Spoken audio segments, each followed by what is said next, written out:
Bene data bakundwa b'umwami Yesu Kristo, mwese abakurikira izi nyigisho tubahaye ikaze mu biganiro bya Saveur Divine.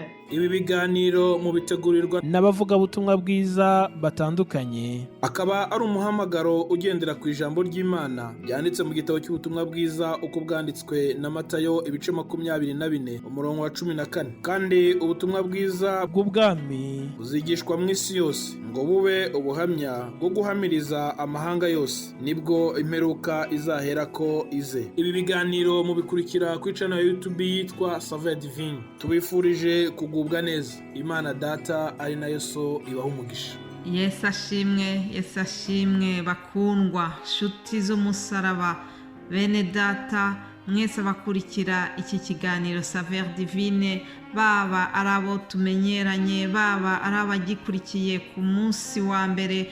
Birashoboka ko bwaba ari ubwa mbere ugiye gukurikira iki kiganiro. Nguhaye ikaze mu izina rya Yesu Kristo, umwami n'umukiza wacu. Uwo niwe tuvuga, uwo niwe twamamaza, uwo niwe iki kiganiro gishingiyeho. Nta wundi utegeka hano, nta wundi dushaka kumenyekanisha uretse Yesu Kristo w'i Nazareti, uwapfuye agahambwa akazuka, uyu munsi ngo akaba yicaye iburyo bw'Imana Data wa twese. Haleluya! Kandi natwe twizera yuko tuzamusangayo. Abamwizeye bose bakemera izina rye, ngo yabahaye ubushobozi bwo kwitwa abana b'Imana. Imana ishimwe cyane.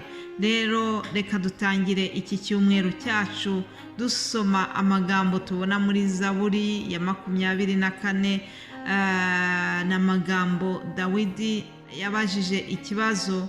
Aravuga ati, Zaburi ya 24 umurongo wa 3 haranditse ngo, ninde uzamanuka umusozi w'Uwiteka? Ninde uzahagarara ahera he?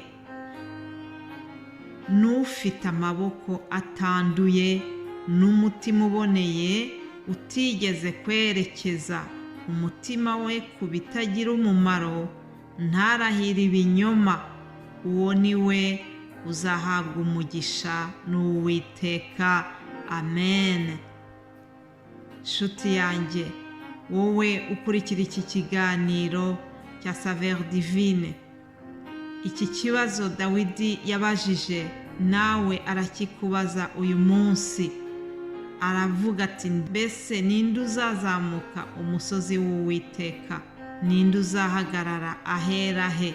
Ku musozi w'Uwiteka ni umusozi bajyaga kubonaniraho n'Imana. Dawidi rero akabaza ati, ninde uzahagarara ahera he?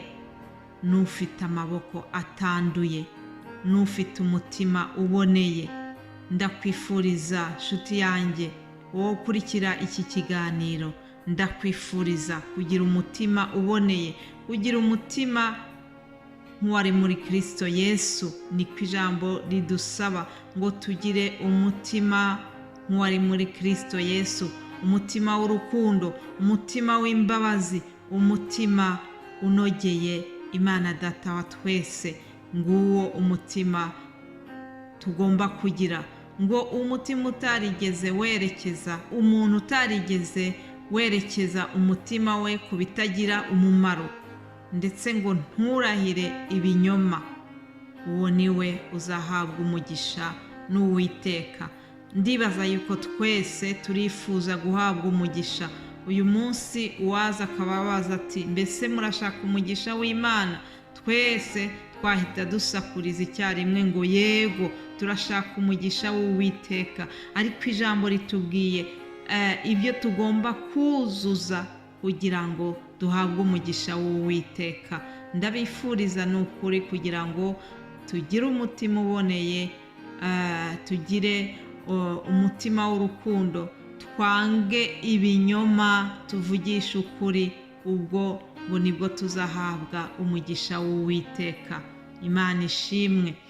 Hanyuma arongera kandi avuga ijambo rindi nkunda muri Zaburi ya 27 Dawidi yakomeje avuga ijambo rindi nshaka ko dusoma iki gitondo, ijambo rivuga ngo icyo nsaba Uwiteka ni kimwe, nicyo nzajya nshaka, ni ukuba mu nzu y'Uwiteka iminsi yose nkiriho, nkareba ubwiza bw'Uwiteka. Imana ishimwe. Nanjye ikintu nsaba Uwiteka ni kimwe, ni ukuba mu murimo we iminsi yanjye y'ubuzima bwose. Igihe cyose nzaba mfite imbaraga, igihe cyose nzaba ngifite ijwi risohoka bikemera, nzavugira Uwiteka. Nawe ndakwifuriza kugira ngo ni ukuri ube uw'umumaro k'Uwiteka, mbese ujya umukorera. Ntabwo twese dushobora kuba abavugabutumwa, ariko nawe hari icyo wakorera Uwiteka ukamubera uw'umumaro. Gira icyifuzo cyiza nk'uku nguku Dawidi yagize iki cyifuzo, akavuga ngo icyo nsaba Uwiteka ni kimwe, nicyo nshaka, ngo ni ukuba mu nzu y'Uwiteka iminsi yose nkiriho. Natwe dusabe kuba mu Mana, dusabe kuba muri Yesu iminsi y'ubuzima bwacu bwose. Icyo ngicyo kiba icyifuzo cyacu muri iki cyumweru, ndetse kiba icyifuzo cyacu cya buri munsi. Imana ishimwe cyane.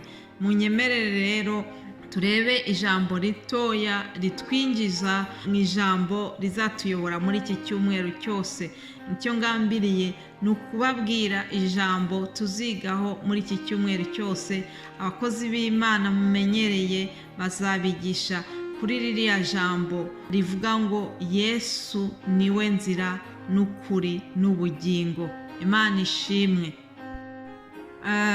Dusubiye inyuma gato mu mateka y'ibyanditswe byera, iyo turebye mu gitabo cyo Kuva, tubwirwa inkuru z'ukuntu Imana yakijije ubwoko bw'Isirayeli ikabukura mu buretwa bari barimo kwa Farawo. Kugira ngo bave muri ubwo buretwa, Imana yakoresheje abantu, ikoresha Mose. Igihe Mose amaze kurangiza umurimo yari yahamagariwe, ngo yasimbuwe na Yosuwa. Ibyo byose ni inkuru tubona mu Kuva, tukareba ukuntu Imana yari ifite umugambi mwiza wo kubakura hariya aho bari babohewe mu bucakara bwo kwa Farawo. Mu gihe cy'abacamanza naho tusoma inkuru y'umugabo witwa Gideyoni, ukuntu Imana yamukoresheje. Muzi yuko ngo Gideyoni yari umugabo yisuzugura, abona yuko ari umuntu utari umunyembaraga. Ariko nubwo yisuzuguraga, mu gihe Abisirayeli bari batewe n'abanzi babo b'Abamidiyani, Uwiteka niwe yakoresheje. Wa muntu wirebaga akisuzugura niwe Uwiteka yashimye.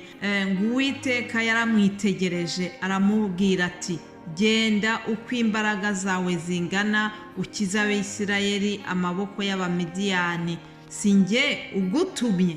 Ibyo nibyo dusoma mu gitabo cy'Abacamanza igice cya 6 ku murongo wa 14. Beneda, Uwiteka yohereje Mose, yohereza Yosuwa gukura Abisirayeli mu buretwa. Uwiteka yohereza Gideyoni kugira ngo akize Abisirayeli, abakiza amaboko y'Abamidiyani. Ariko igihe gigeze cyo gucungura umwana w'umuntu, ujye gukiza isi yose, abari mu isi yose, atari Abisirayeli gusa, igihe kigeze yohereza umwana wayo w'ikinege Yesu Kristo, kugira ngo abariwe ukiza isi yose. Aleluya. Imana ishimwe kuko yatwohereje Yesu.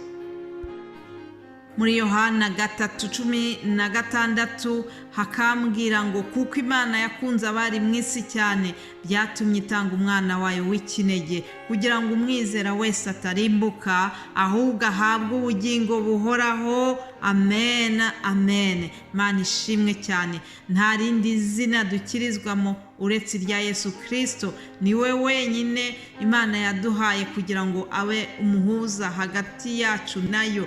Imana ishimwe kuko yohereje umuhuza, ari we Yesu Kristo. Ibyo nibyo tuzarebera hamwe muri iki cyumweru kije, ariko umenye ngo Yesu Kristo niwe wenyine, niwe nzira n'ukuri n'ubugingo. Imana ishimwe cyane.